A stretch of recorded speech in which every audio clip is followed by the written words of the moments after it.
УНЕСКО го одобри проектот на Националната установа Музеј Куманово за научно афирмирање на локалитетот Кокино.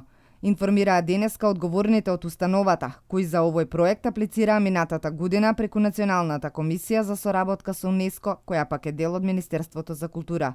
Годинава музеот ќе организира меѓународен симпозиум, ќе публикува трудови и изложба на пронајдени артефакти. И еве ова година планираме научно да го афирмираме локалитетот, значи покрај она туристичка афирмација која што ја има, за ова година ќе треба да има и научна подкрепеност на самиот локалитет. Идејата е симпозиумот да стане традиционален и да ги обедини истражувачите кои се занимаваат со култните места.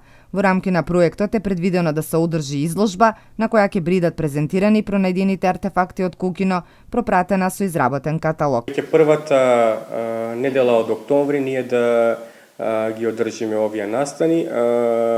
Публикувањето на трудовите е малку потешко, значи сега веќе праќаме до оние кои што учествувале да ни ги пратат трудовите, се разбира дека тоа треба да помине низ рецензија, превод на англиски ќе биде публикацијата и сите пропратни публикации ќе бидат на англиски за да бидат достапни на меѓународната јавност, на пошироката публика. Донацијата од УНЕСКО е во вредност од $22,000.